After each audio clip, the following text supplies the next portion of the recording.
Hello student, आज मैं आपको बीए प्रथम वर्ष के प्रथम सेमेस्टर जो हिंदी है, मेजर विषय आपका है, पेपर का नाम है हिंदी काव्य।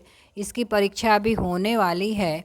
उसी पेपर का जो मैं पैटर्न लेकर आपको आई हूँ, पेपर का जो पैटर्न होता है वो पेपर आपका कैसे आता है मैं ये बता रही हूँ। इससे आपको पेपर देने में आसानी हो जाएगी। मैंने विगत कुछ वर्षों के पेपर देखकर इन प्रश्नों को बनाया है, तो ध्यान दीजिएगा। जो आपका पेपर आएगा हिंदी काव्य, वह खंड अ ब स करके देगा। अ में जो है अति लघु रहेगा, ब में लघु और स में दीर्घ। ध्यान दीजिएगा, खंड अ में अति लघु उत्तरीय प्रश्न पूछे जाएंगे, ब में लघु और स में दीर्घ। तो ध्यान दीजिए, अति लघु प्रश्न आपके कैसे पूछते हैं। प्रश्न जैसे पूछ सकता है कि आचार्य रामचंद्र शुक्ल के काल विभाजन की अवधारणा को स्पष्ट कीजिए। काल विभाजन आप समझ रहे हैं, जो हिंदी साहित्य का इतिहास है। मैं आपको इसका उत्तर बताते चल रही हूँ, जो आदिकाल, भक्तिकाल, रीतिकाल और आधुनिक काल। ठीक है। फिर प्रश्न है आपका छायावाद के 4 प्रमुख कवियों के नाम। तो छायावाद के 4 प्रमुख कवियों में कवि तो बहुत हैं, लेकिन जो 4 प्रमुख आते हैं उनमें आपका महादेवी वर्मा, प्रसाद, निराला और पंत।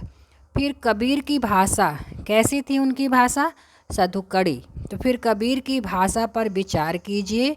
उसी क्रम में पूछा है भारतेंदु हरिश्चंद्र का जन्म कब और कहाँ हुआ था। प्रश्न पूछा है भक्ति काल को कितने भागों में विभाजित किया गया है। अगला प्रश्न उसी क्रम में है सरोज स्मृति वह तोड़ती पत्थर किसकी रचना है। महादेवी वर्मा की कुछ प्रमुख रचनाओं के नाम बताइए। रीतिकालीन साहित्य के भेद बताइए। और प्रश्न पूछा है प्रेमचंद का जन्म कब और कहाँ हुआ था।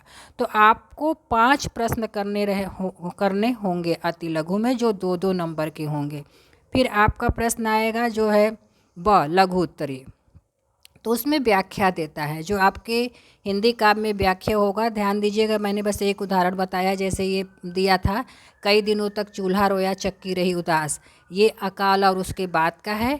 और साथ ही आप ध्यान दीजिएगा अमीर खुसरो, सूर्यकांत त्रिपाठी, निराला, भारतेंदु हरिश्चंद्र, इनकी व्याख्याएं जो हैं इम्पॉर्टेंट बनती हैं।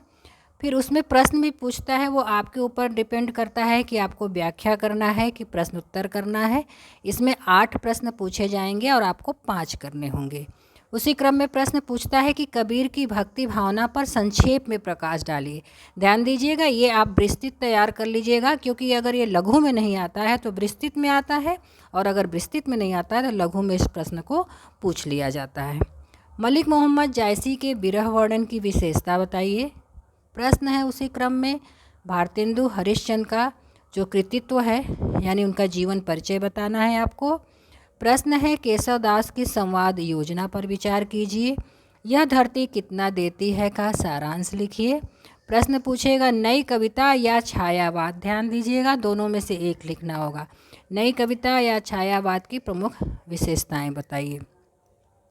फिर आपको आएगा शक, दीर्घ उत्तरीय। लगभग इसमें 4 प्रश्न आते हैं, आपको 2 करने होते हैं। ठीक है। तो इसमें पहला प्रश्न पूछा है भक्तिकाल हिंदी साहित्य का स्वर्ण युग है, या तो निबंध लिखिए या सारांश लिखिए करके प्रश्न पूछता है। दूसरा प्रश्न है कबीरदास एक समाज साधारक के रूप में हैं, उनका विवेचन कीजिए।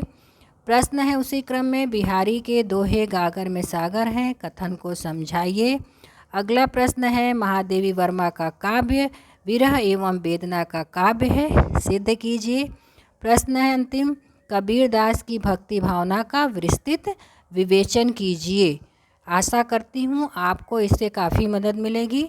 तो आप इसी के आधार पर अपना पेपर जो आगामी होने वाला है उसको तैयार कर लीजिए। धन्यवाद।